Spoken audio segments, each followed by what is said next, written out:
grande fraternidade branca universal, sua história, sua lenda. Dê uma chance à paz.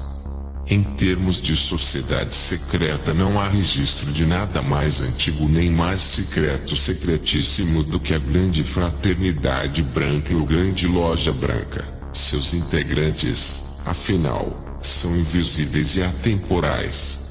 Dela se diz que sua regência sobre a evolução das criaturas humanas terrenas remonta à terceira raça raiz, ou seja, a grande fraternidade branca atua neste globo desde antes das extintas civilizações lemuriana, a terceira raça, passando pela civilização Atlante, a quarta raça, e chegando à atual, a civilização do autodenominado Homo sapiens, quinta raça, a raça humana. Ponto extremo inferior da curva evolutiva. Ela atua desde quando os corpos não eram tão densos, há mais ou menos 18 milhões de anos do nosso calendário. Considerando tal longevidade e analisando a cronologia dos Brahmanes conforme da doutrina secreta, essa grande fraternidade branca deve estar atuando nos destinos humanos há pelo menos 18 milhões de anos. Quando, segundo os teósofos, a humanidade atual, a quinta raça humana, começou a se manifestar. Para muitas sociedades secretas, a grande fraternidade branca é uma espécie de modelo hierárquico, doutrinário e ideológico invisível. Essa fraternidade vela pela humanidade e através dos séculos vem guiando sua evolução e governando secretamente os negócios do nosso globo. Durante os séculos 18, 19, 20 e mesmo hoje, no século 21, quando o interesse nas tradições ocultistas ainda é tão intenso quanto o entusiasmo pela ciência objetiva, teósofos e outros esotéricos revelaram a grande fraternidade branca como um colégio, um conselho de mestres responsáveis pela preservação da sabedoria e pela orientação da evolução da humanidade deste planeta. De acordo com essa revelação, os mestres da grande fraternidade branca são os verdadeiros governantes deste mundo. São guias dos homens ao longo do processo de desenvolvimento espiritual. Seu líder e considerado o Senhor do mundo chama-se Sanat Kumara. Na hierarquia da grande fraternidade branca, o segundo mestre é Gautama, príncipe Siddhartha Gautama, o Buda Sakyamuni. Sua vida terrena situada entre 563 e 483 a graus Celsius. O Buda da raça humana é da quinta raça. Em terceiro na hierarquia vem o Cristo cósmico Senhor Maitreya, formando assim o triunvirato de Shambhala. A estes mestres seguem-se muitos outros, menos graduados, entre manus, bodhisattvas, corpos de sabedoria, Quans, Maquans, mestres de raios. Toda uma corte de arcanjos, Elohims, seres super-humanos, metafísicos e, sobretudo, ocultos, inacessíveis aos sentidos e meios físicos, misteriosos, e também os nossos irmãos das estrelas. Quanto à fonte de todo esse conhecimento, sobre esta suposta irmandade que interage com o mundo humano e terreno a partir de outra dimensão existencial, essas informações foram obtidas, segundo os ocultistas informantes, por meio da paranormal faculdade da clarividência. Todavia, não é bem assim. O fato é que a grande fraternidade branca é uma ideia que tem um precursor histórico. Sua origem de ideia, na concepção mística que forma um conselho da luz, são espíritos que permanecem ativos em relação à Terra mesmo depois da morte física neste planeta. Um conselho que promove uma comunhão entre vivos e mortos, unindo a ideia cristã da comunhão dos santos com as sociedades secretas ocultistas, místicas ou mágicas, como o Rosa Cruz e os Illuminati. Conde de Saint-Germain, personagem misterioso do ocultismo ocidental, um dos mestres ascensionados da grande fraternidade branca ou, como também são chamados esses mestres invisíveis, um mestre ascensionado. A expressão Grande Fraternidade Branca começou a ser usada depois da de 1925. Desde então o título Grande Fraternidade Branca tornou-se o preferido nas referências a essa comunidade de adeptos iluminados. Os ocultistas ocidentais também costumam se referir à Grande Fraternidade Branca com Grande Loja Branca, denominação que parece indicar que esses ocultistas idealizam esse colégio de sábios como uma sociedade hierárquica, com estrutura semelhante às sociedades secretas iniciáticas terrenas. Sincretismo e mestres ascensos e raios divinos, médiuns, videntes, metafísicos. Depois de tantas revelações e tantos reveladores, a Grande Fraternidade Branca chegou à segunda metade do século XX a partir dos anos de 1950 envoltos em doutrinas sincréticas, que misturavam ensinamentos de várias vertentes místico-religiosas, cristianismo esotérico, gnose, teosofia, budismo e doutrinas ultra-exóticas e fantasiosas. Essas irmandades terrenas que se dizem representantes verdadeiros da Grande Fraternidade Branca proliferam em todo o mundo adotando diferentes denominações.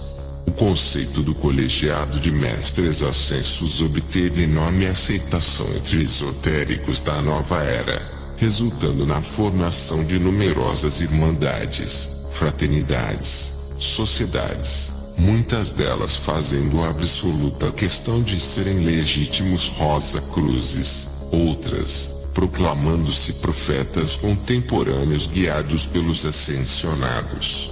Jesus, Maria Mãe de Jesus, Buda Sakyamuni, que chamam familiarmente Gautama quando o próprio Buda Sakyamuni renunciou ao seu nome de família nobre e, mais recentemente, até o desencarnado Papa João Paulo II foi admitido na equipe dos mestres ascensionados. Os raios cósmicos. Outros destacados mestres ascensos, mais ou menos famosos, são nomeados e até suas imagens, desenhadas, aparecem em suas fichas.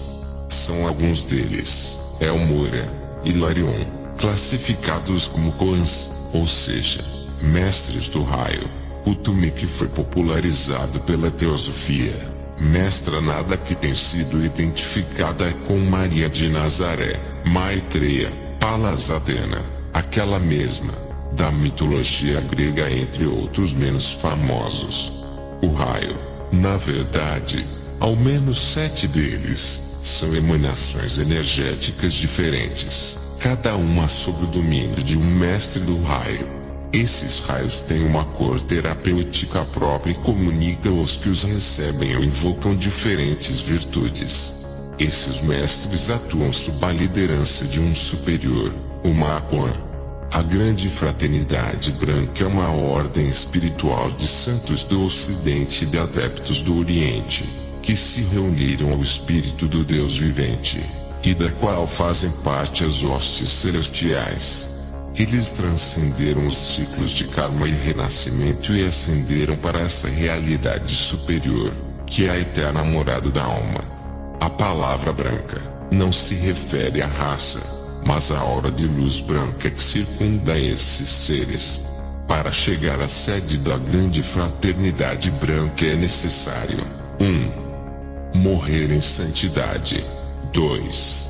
Aprender a sair do corpo e visitar pessoalmente os mestres, se os mestres quiserem receber você. Isso porque, como já foi esclarecido, a Grande Fraternidade Branca é invisível e sua sede está situada em um não lugar terreno em Shambhala, em outro plano de existência, em outra dimensão, em alguma dobra das curvas do universo. Todavia, essa mansão sem endereço topográfico tem sua localização etérica que, eventualmente, tem seus pontos de referência geográficos. Mas não há consenso entre os ocultistas. Para alguns, a morada dos mestres fica em uma dimensão transcendental situada no deserto de Gobi. O deserto de Gobi, que ocupa territórios da Mongólia e da China. Em tempos arcaicos, teria sido um mar e a cidade dos ascensos ficava às margens deste mar. O mar foi engolido pelas convulsões geológicas do planeta. Porém, no mesmo lugar, existiria, ainda, a Ilha Sagrada dos Mestres, que os sentidos meramente físicos dos humanos não podem perceber. Diz a lenda que o local permanece oculto graças aos poderes sobrenaturais de seus habitantes e protegido pela vigilância de seres encantados. Outra possível localização dessa morada dos mestres seriam os subterrâneos da Cordilheira dos Himalaia, entre o Tibete e o Nepal. Nesse caso, não é uma cidade invisível, antes, é uma sede oculta. Uma terceira hipótese supõe que os iluminados estão onde sempre estiveram desde o início dos tempos, no único ponto imutável do planeta, segundo os teósofos, o Polo Norte, na região diretamente alinhada com a estrela chamada Ursa Polar. Ali habitariam seres remanescentes da primeira raça humana, os Sombras, os Aru com acento circunflexo Pá. Os sem corpos também os sábios de todas as outras 4 raças raízes. Entre estes, destacam-se os magos brancos da Atlântida, que somente escaparam das enchentes e terremotos porque souberam previamente da iminência da tragédia graças aos seus poderes de clarividência. Fraternidade Branca. O que dizem os místicos? Muitos ocultistas escreveram sobre essas entidades, seres, mestres que governam o mundo por meios insidiosos e agentes secretos, pelo bem da humanidade. Eis alguns comentários e revelações sobre aquela que deve ser a mais antiga das sociedades secretas da história desta e de todas as humanidades que já existiram na Terra. No tempo em que o mar estava onde está a terra e a terra, onde está o mar, existia uma grande civilização, cujo centro era a Ilha Anin. Desde sempre existe uma irmandade de adeptos, a Grande Irmandade Branca.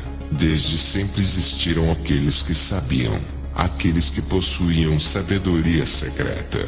E nossos mestres estão entre os atuais representantes dessa poderosa linhagem de profetas e sábios.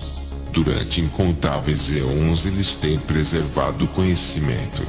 Atualmente, parte desse conhecimento está ao alcance de qualquer um, aqui, no plano físico.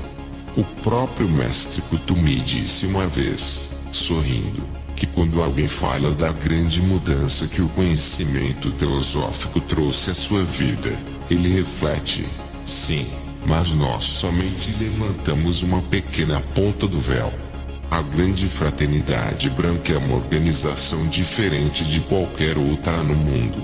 Alguns a descrevem, ou imaginam, como uma irmandade himalaico-tibetana que reúne ascéticos indianos em algum tipo de monastério situado em algum ponto inacessível de uma montanha. Mas não é assim. Os irmãos pertencem, muitas vezes, a outras esferas, outros globos. Outros são desencarnados terrenos e não habitam, necessariamente, um lugar físico. Esses grandes espíritos pertencem a 2 categorias, aqueles que mantêm um corpo físico e os que não mantêm. Esses últimos são chamados Nirmanakayas. Os Nirmanakayas mantêm a si mesmos em um estado de ser intermediário entre o mundo terreno e o Nirvana.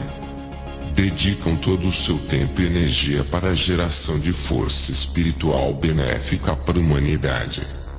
Os irmãos, sobre os quais todos ouvem falar e poucos veem, são entidades reais, e não ficções criadas como alucinações por um cérebro em desordem.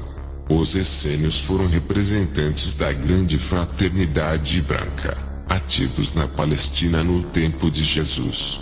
Seu principal centro não era em Qumran, mas no Monte Carmelo, lugar associado ao profeta Elias, outro iniciado, membro da fraternidade.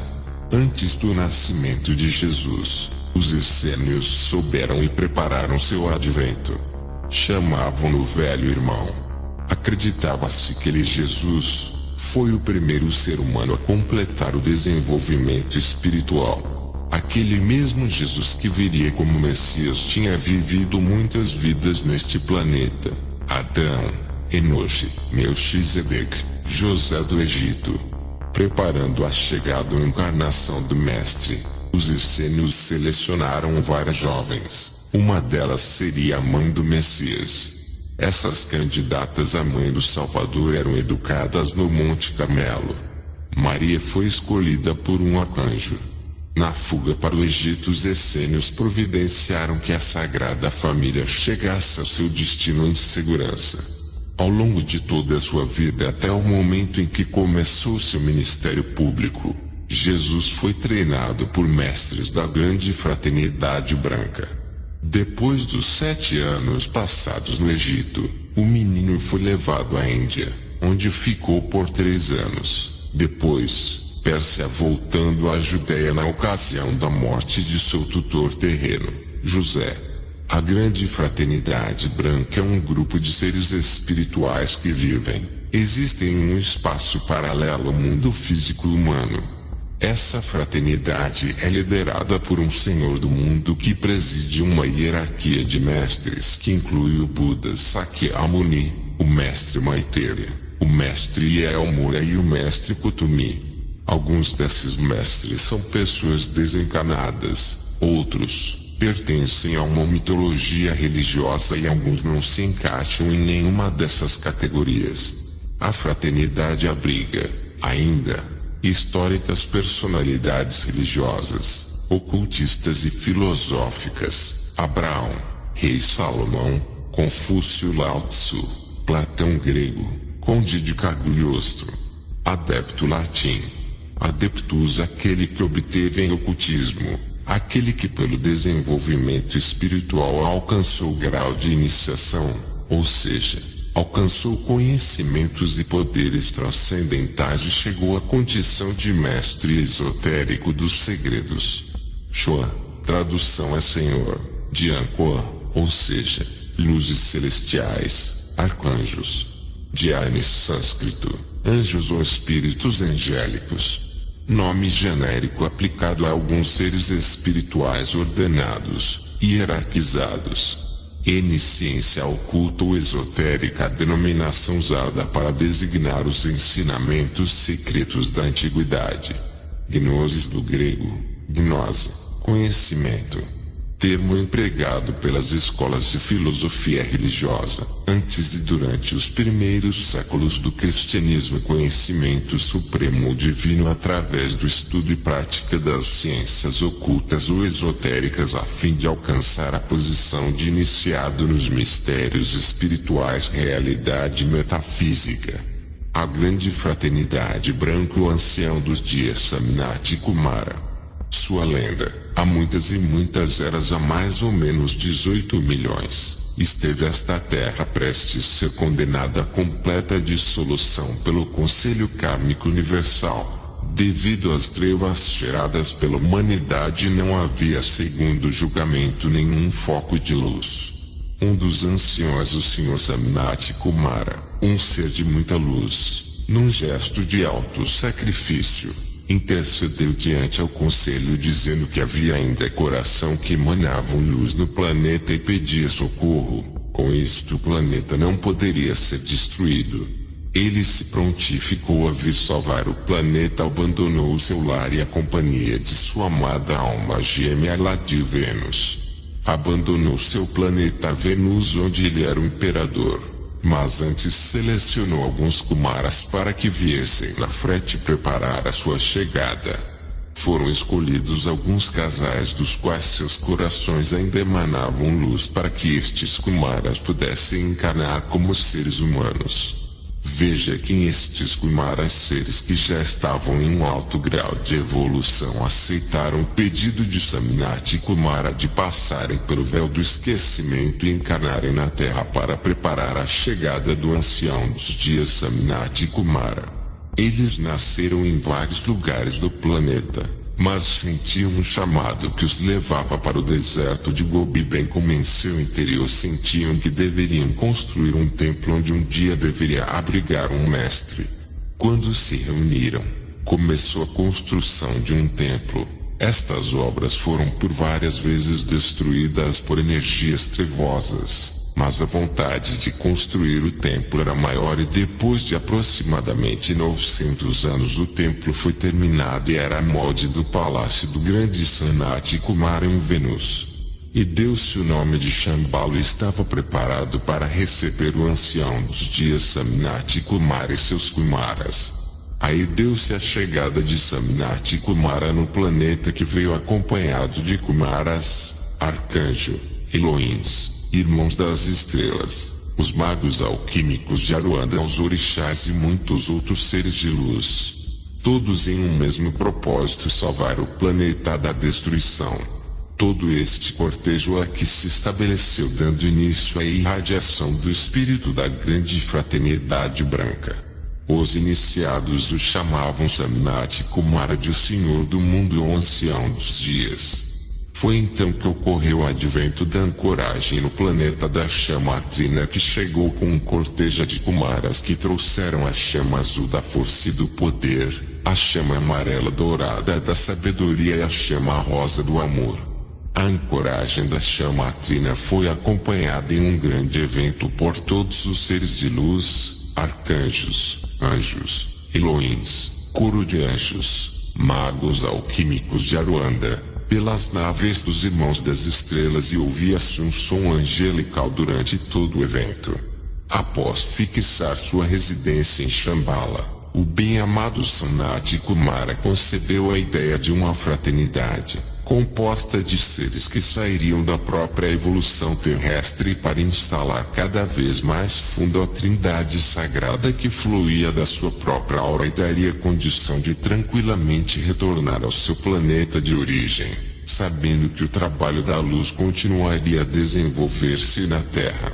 A instituição de uma fraternidade era necessária para estabelecer uma comunidade consciente entre as esferas dos mestres ascensionados e a consciência externa da humanidade. A ordem foi estabelecida pela aspiração de alcançar a mente de alguns que ainda possuíssem um pouco da recordação de sua verdadeira consciência para executarem o plano divino e conviverem em íntima relação, os mestres, os anjos e os Elohims, com os seres elementais. Muitos séculos se passaram até que ele conseguiu encontrar duas emanações de vida que concordaram em participar da fraternidade. Uma delas foi o próprio Lord Gautama, o Buda, hoje Senhor do Mundo. O outro ser é hoje o Cristo cósmico, o instrutor do mundo, Lord Maitreya, atualmente com o nome de Lorde Divino, que formaram o triunvirato de Shambhala. Esta fraternidade cresceu no decorrer dos tempos. Todos os cargos foram preenchidos por seres da Terra já evoluídos ou por alguns outros, principalmente os Kumaras que, espontaneamente, resolveram ficar no planeta, a fim de cooperarem para o seu desenvolvimento. A grande fraternidade branca é uma ordem espiritual representada por mestres orientais, que colaboram das oitavas de luz dimensões superiores, com discípulos, estudantes e adeptos iniciados que utilizam a Terra como sala de estudos. A denominação branca refere-se não à raça, mas à aura ou halo de luz branca que os envolve. Branca representa limpidez, clareza, sinceridade, serviço desinteressado. Fraternidade quer dizer parentesco entre irmãos, união fraternal, convivência como de irmãos de sangue, amor ao próximo, harmonia e camaradagem, conforme a etimologia do dicionário para fraternidade branca poderá acrescentar as palavras colaboração, caridade, amor, compreensão, amizade e sinceridade. A história de todas as grandes religiões demonstra a presença de seres superiores, tão cheios de vida divina que repetidamente têm sido considerados autênticos representantes do próprio Deus. Os hinduístas têm grandes avatares ou encarnações divinas como Krishna, Buda. Todo cristão conhece a seriedade de profetas de sua religião que representam a figura de Cristo, seu instrutor supremo, que foi homem e é Deus. Esses excelsos seres não só se interessam pelo despertar da natureza espiritual dos homens, como por tudo que contribua para o bem-estar desse homem na Terra. Seus mestres, Mestre Siddhartha Gautama o Buda, foi na última encarnação filho de um príncipe indiano e teve uma instrução especial. Todas as coisas tidas como mundanas não poderiam ser-lhes reveladas, incluindo a pobreza, destruição, degeneração e morte. A partir de sua ascensão ao cargo de Buda, Lord Gautama desce das oitavas de luz, uma vez por ano ao festival de Oisak, entrando em contato com a humanidade para abençoá-la e trazer a sabedoria divina. Mestre Jesus, um pouco de astrologia e antropologia para falar do Mestre Jesus. Sacerdotes de antigas civilizações descobriram um aspecto celestial muito curioso. Eles observaram que a estrela do norte trocava de posição constantemente e, após 25.750 anos aproximadamente, ela voltava para sua posição original, num processo cíclico. A causa fundamental desta troca de posição é o giro que a Terra faz sobre seu próprio eixo num movimento conhecido como precessão dos equinócios. Esse movimento é lento e leva, mais ou menos, 25.750 anos para completar um ciclo. Um determinado signo é atravessado a cada 2.146 anos e durante esse período hora astrológica, o signo em questão influencia toda a humanidade. A transição de uma era para outra pode durar de 30 a 250 anos. Jesus chegou à ascensão após enfrentar as 7 tentações e com isso assumiu o cargo de diretor da Era de Peixes, ciclo evolutivo que findou em 1954.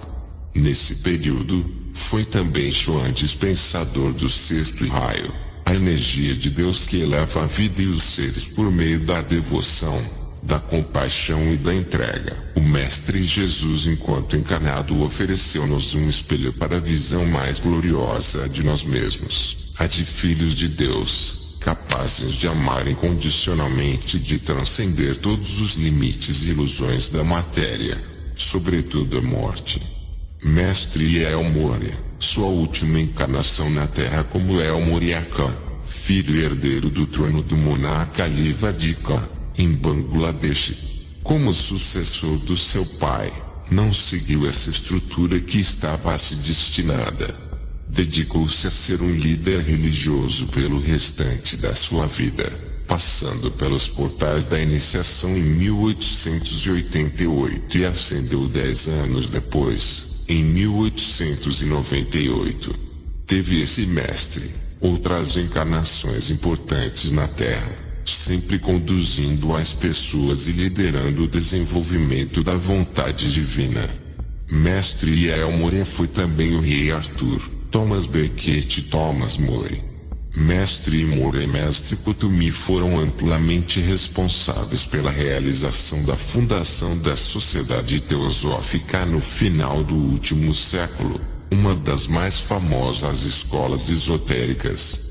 Mestre Serapis Bey trabalhou junto a El Morya, Kutumi, Joklu, Blavatsky, Lead Beater, Annie Besant, Alice Bailey e outros seres para fundar a Sociedade Teosófica. A história da alma rumo à consciência superior ensinou e ensina a viver a vida na plenitude do aqui e agora. Examina e prepara candidatos para a ascensão. Foi o faraó egípcio Amenhotep III, 1417-1379 a graus Celsius, irmão de Amenemhat, um grande mestre que ascendeu há mais ou menos 7.500 anos. Ele viveu na 18ª dinastia e construíram um templo físico situado em Luxor, às margens do rio Nilo, dedicado ao homem. Este mestre lembra que aquilo que criticamos nos outros, poderá ser a base de nossa própria miséria. Mestre Saint-Germain: Jesus foi o responsável pela era de peixes e Saint-Germain é o responsável pela era de aquário. Saint-Germain é o ser encarregado de conduzir a todos os seres encarnados hoje no planeta Terra a uma nova era, de paz, harmonia e união. Saint-Germain, quando encarnado na Terra, em uma de suas vidas, foi o fundador de algumas das sociedades secretas. Foi Merlin e trabalhou junto com o rei Arthur, El Moura, no século XIV. Foi Christian Rosenkreuz. Teve sua última encarnação como o Conde de Saint-Germain, vivendo nas cortes da Europa. Utilizava seus poderes adquiridos anteriormente, como línguas vivas e mortas, alquimia, música e bilocação, estando em 2 lugares ao mesmo tempo. Utilizando o corpo causal, não necessitava de comida ou bebida. Mesmo participando de diversos eventos sociais nas cortes europeias, fato que chamava muita atenção. Mestre Laron, representante das ciências concretas, da magia, pesquisas psíquicas, movimentos espiritualistas, ciência cristã e atividades literárias. Repassou livros a Mabel Collins Luz no Caminho e H.P. Blavatsky Voz do Silêncio. Teve sua última encarnação como Paulo de Tarso, que tanto perseguiu os cristãos. Converteu-se ao cristianismo, aprendendo dolorosamente que a justiça jamais pode ser efetuada apenas com base em argumentos que podem ser falsos. Normalmente repassa suas lições apresentando-se fisicamente, fato que os discípulos deverão acostumar-se. Mestre de Alcool, trabalha sobre a orientação do mestre Kutumi, ajudando intensamente no treinamento de discípulos avançados. É conhecido como o mensageiro dos mestres. Alcançou seu mestrado na presente encarnação. Dedica-se a movimentos filantrópicos, à Cruz Vermelha, ao trabalho de cura e ao reino dos devas. Mestre Paulo Veneziano, sua devoção é pela beleza, pela perfeição da alma através da compaixão, autodisciplina, o desenvolvimento das faculdades intuitivas, criativas do coração, paciência e compreensão. Tanto que foi em sua última reencarnação Paolo de Veronese, ligado ao período renascentista italiano. Praticou o dom do discernimento estimulando a arte e ficando conhecido por suas pinturas bíblicas.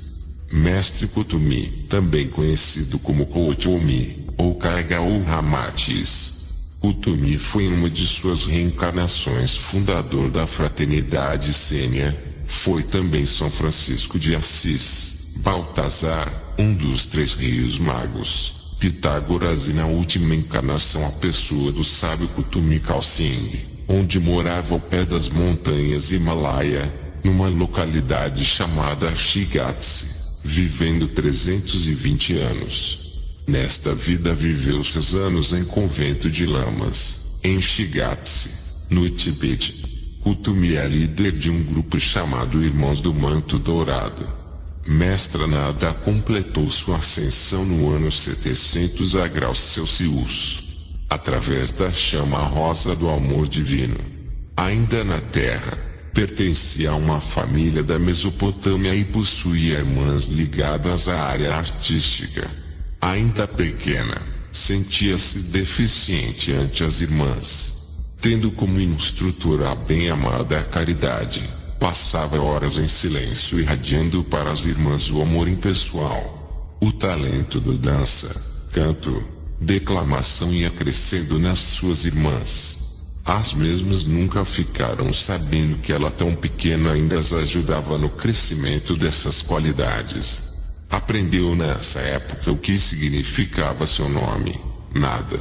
Do nada, aprendeu a dominar o ciúme surgido da incerteza e do medo. Enquanto suas irmãs progrediam em beleza e graça, aumentava nela a capacidade desinteressada de servir. Dedicou-se a ajudar as ordens espirituais que ensinavam a irradiação do seu amor. Mestre Afra é o patrono da África e da raça negra. Afra foi o primeiro membro da raça negra a fazer a sua ascensão. Há muito tempo atrás ele sacrificou o seu nome e a sua fama para patrocinar um vasto continente e um povo poderoso.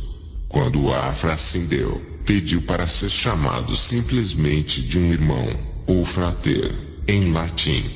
Então, um frater tornou-se o nome de Afra. A raça negra originalmente fazia parte do que era conhecido como a raça azul e a raça violeta. A sua pele, na realidade, tinha um tom azul ou violeta. Essas almas viviam numa civilização espiritualmente avançada, que existiu no continente africano. Cada nação é chamada por Deus para manifestar uma virtude específica ou para cumprir certo destino. Os membros do que chamamos a raça negra eram enviados à Terra para desenvolver a maestria sobre as qualidades do poder, vontade e fé divinas, no raio azul, e as qualidades da liberdade, justiça e misericórdia divinas, no raio violeta. Afra viveu há 500.000 anos, quando o povo desta antiga civilização havia atingido uma encruzilhada. Ele foi o Cristo no meio deles, mas eles não o reconheceram. Estavam cegos pela ânsia de poder.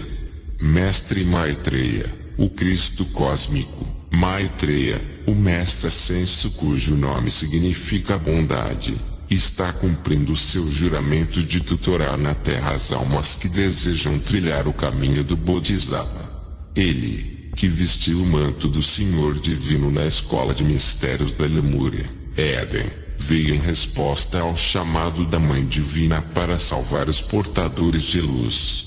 Maitreya foi o segundo discípulo, após Gautama, a responder à chama de Saminati Kumara na Terra. Em 1º de janeiro de 1956, numa cerimônia realizada no retiro de Royal Teton, Gautama sucedeu a Saminati Kumara no cargo de Senhor do Mundo e Maitreya sucedeu a Gautama nos cargos de Cristo Cósmico e Buda Planetário, passando o manto de instrutor do mundo aos candidatos a este cargo, Jesus Cristo e Kutumi. Mestre Ascensa Portia definiu o cargo de Cristo cósmico como sendo a incorporação do momento um conjunto da consciência crística de cada alma individual em evolução na matéria, e o próprio Senhor Maitreya deu ao mundo uma explicação a esse respeito em seu ditado: eu represento para vós o Pai quando vós estáis no caminho rumo ao Cristo. Quando vós vos tornais o Cristo, eu represento para vós o irmão em Cristo. Quando vós procurais elevar o raio feminino em vós, eu vos dou então complemento a esse raio como o Espírito Santo. E quando vós manifestais o Espírito Santo, eu então apareço como a noiva vestida de branco. E vedes assim que a mestria da consciência do Cristo cósmico é a realização da mestria dos 4 pontos da cidade quadrangular e os 4 lados dos 4 corpos inferiores. Portanto, a marca da consciência do Cristo cósmico e daquele que atinge esse patamar é tornar-se tudo em todos. Seu nome significa compaixão. E como instrutor do mundo completou as grandes religiões. Ele encarnou na Índia como Krishna para promover a religião hindu e mais tarde ele foi o pai que instruía e agia através de Nazareno Jesus Cristo. Maitreya, nesta nova era, vestiu o manto de Cristo cósmico, que pertenceu a Jesus na era de peixes. Jesus, que padeceu e morreu na cruz, completando assim a religião cristã. Ele tem sido esperado há gerações por todas as principais religiões. Os cristãos conhecem-no como o Cristo e estão na expectativa de seu iminente retorno. Os judeus esperam-no como um Messias. Hindus aguardam a chegada de Krishna. Budistas esperam Buda Maitreya e os muçulmanos esperam-no como Muhammad ou Messias. Os nomes podem diferir, mas existe a crença de que todos esses nomes se referem à mesma pessoa, o professor do mundo cujo nome é Maitreya. Preferindo simplesmente ser conhecido como instrutor, Maitreya não vem como um líder religioso ou fundador de uma nova religião, mas sim como professor e guia para as pessoas de todas as religiões e para aqueles sem religião. Nestes tempos de grandes crises políticas, econômicas e sociais, Maitreya inspirará a humanidade para que esta se sinta como uma família e criará uma civilização baseada no compartilhar, na justiça econômica e social e na cooperação entre todos os homens. Ele lançará um apelo para salvar milhões de pessoas que morrem de fome a cada ano num mundo de fartura e abundância. Entre as recomendações de Maitreya está uma mudança nas prioridades sociais de modo que a alimentação, a moradia, a educação e a saúde pública adequada se convertam em direitos universais.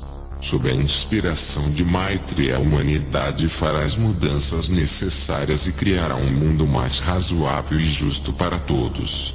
As esperanças agora são grandes para meu reaparecimento. Com alegria me apresentarei às pessoas. Busquem por mim e me encontrarão esperando.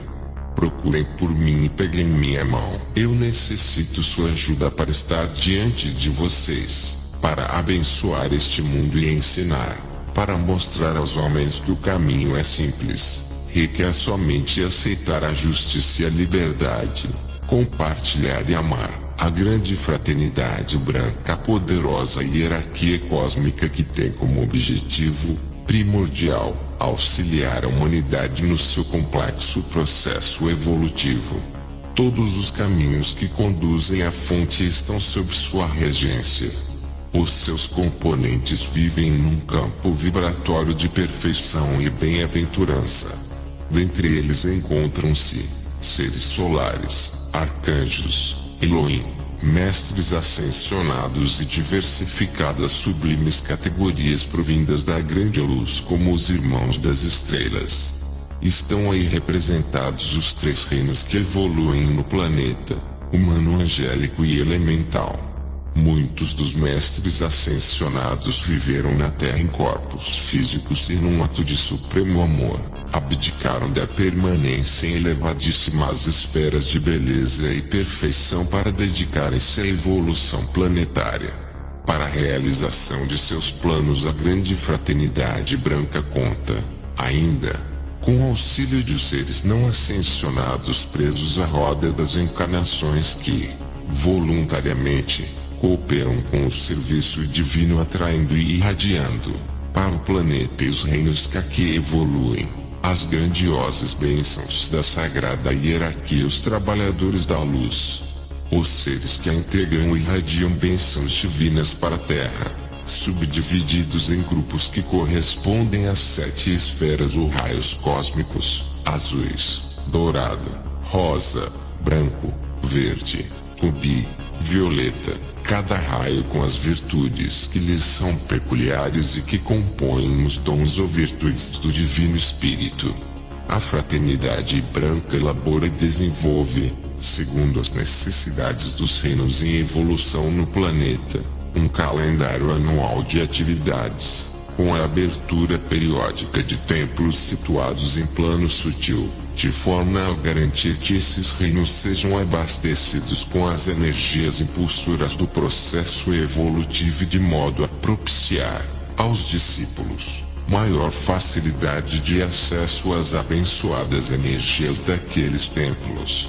O que é e como está organizada a hierarquia espiritual que assiste à evolução na Terra? É uma fraternidade de seres de luz que tem como missão promover e monitorar o desenvolvimento espiritual da Terra. Ela faz parte de um grupo de 70 fraternidades de luz espalhadas pelo nosso universo, conhecido como Grande Loja Branca. A fraternidade branca opera em aliança com 3 comandos de luz das hierarquias superiores: Ordem de Melquisedeque, Ordem de Michael, Ordem de Enoch, a Confederação Intergaláctica, principalmente com a missão de Orion, encarregada de trabalhar pela paz, arte e beleza no planeta. Astashera, a estrela que mais brilha, comandante maior de todas as frutas estelares que dão sustentação ao projeto Terra. O trabalho da grande fraternidade é feito pelos mestres ascensos ou Shuans que dirigem as casas ou lojas dispensadoras dos raios divinos. Estas lojas são réplicas ou estações dos grandes comandos de luz que atuam em todos os universos do Pai. Portanto, fazem parte das grandes hierarquias. Todo o universo é organizado em hierarquias em que reina a disciplina, ordem e o amor incondicional. Os mestres da grande fraternidade branca têm em comum a sua evolução aqui em nosso planeta. Eles passaram por várias encarnações e sofreram todos os tipos de atribulações que nós também sofremos, mas conquistaram a maestria e por isso são mestres assuntos relacionados à Terra e à humanidade. Segundo os amparadores, Jesus é a expressão de uma nova esperança para os homens de todas as raças, pois nunca exigiu de ninguém qualquer espécie de iniciação ou isolamento da vida cotidiana. Seus ensinamentos são claros e úteis, tanto para o pescador quanto para o sábio, e mostram de maneira bem simples que todo ser humano é divino e detentor de possibilidades maravilhosas de evolução. O trabalho da fraternidade branca é nos lembrar que somos seres espirituais, e com nossa consciência superior nos desatrelar da frequência vibratória que nos limita ao planeta Terra, e assim ter a chance de voltar a viver com nossas famílias cósmicas. Estamos sendo convidados a deixar o berço, que a Terra amorosamente nos ofereceu, e que já não nos serve mais. Crescemos. Ou melhor, estamos tendo a oportunidade de crescer. Seres interdimensionais falam o tempo todo da volta para casa. Essa volta nada mais é do que o retorno à origem da nossa alma, ao berço de suas hierarquias. Somos filhos das estrelas e é por isso que nossos irmãos extraterrestres estão trabalhando em conjunto com a fraternidade branca para a quebra de conceitos aprisionados, e nos chamando de volta para casa. Os mestres ensinam que a nossa origem estelar nos confere traços de caráter e aptidões, da mesma maneira que a genética humana faz no plano físico. Quando encarnamos na Terra, que temporariamente deveria ser nosso lar, esquecemos-nos de nossas origens, mas não deixamos de nos parecer com nossos pais estelares. Graças ao trabalho das hierarquias de luz no plano sutil do planeta, muito já aprendemos sobre os novos e libertadores caminhos espirituais. Quando nos mudamos, consequentemente mudamos tudo à nossa volta, inclusive o nosso planeta. Nós, assim, ascendemos sobre nossas dificuldades, deixando de lado antigas mágoas e tristezas. Deixamos também de ver a nós mesmos como vítimas do destino, e assim tomamos as rédeas de nossas vidas e procuramos nos fazer felizes. Todo o nosso sistema de crenças foi construído em cima do temor e sustentado pelo medo. Por isso a mensagem da fraternidade branca é tão inovadora. Os mestres ensinam a libertação. Eles muitas vezes interferem em nossas vidas justamente para nos ajudar, e não para nos cobrar alguma atitude, pois somos os únicos responsáveis por nossas escolhas. A ascensão planetária é antes de tudo pessoal, o que significa que temos que ser capazes de superar nossos defeitos, potencializar nossas capacidades, e assim abandonar o caminho que nos atrela ao sofrimento. Ascensão pessoal significa transcender as nossas próprias dificuldades e não fugir dos problemas. Devemos lembrar que os mestres ascensionados que servem à fraternidade branca ensinam, por meio do exemplo de suas vidas, que viver é uma dádiva e não um sacrifício. A libertação ensinada pelos mestres é uma mudança no nosso sistema de crenças e principalmente na nossa vibração. Portanto, vibrando diferente, sentimos a vida de forma diferente também, e temos a chance de perdoar-nos com mais facilidade. Quando acreditamos que podemos mudar o nosso destino, com certeza somos capazes de fazê-lo.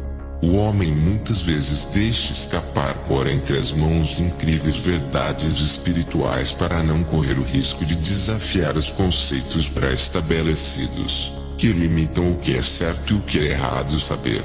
Neste tempo que estamos vivendo, conhecido como Era de Aquário, muitas transformações são esperadas, e acredito que a mais importante de todas elas é a abertura espiritual para novas ideias. E a transmutação do espesso no sutil e a grande sagrada alquimia nos transformarmos em emanações de luz divina no planeta. Namaste. Invocação à chama violeta. Eu sou um ser de fogo violeta. Eu sou a pureza que Deus deseja. Eu sou uma porta aberta. Ninguém pode fechar. Sétimo raio violeta. O viajante das estrelas decreta que toda a humanidade possa viver bons dias, cheio de amor, paz, luz e harmonia. Que a luz esteja presente em todos os corações, nos conduzindo ao despertar da consciência para o trabalho do Cristo. Que a humanidade possa viver na luz, com a luz e para a luz. Que assim seja. Fiquem na luz. Amigos e irmãos, eu quero agradecer a todos por visitar a página Viajante das Estrelas. O conteúdo são mensagens dos mestres do universo para o despertar da consciência e a construção de um mundo melhor. Peço o favor de compartilhar esta página, assim estarão participando da construção de um mundo melhor. Não se esqueçam de clicar no sininho para saberem cada postagem desta página assim que for publicada. Luz, muita luz. Namastê.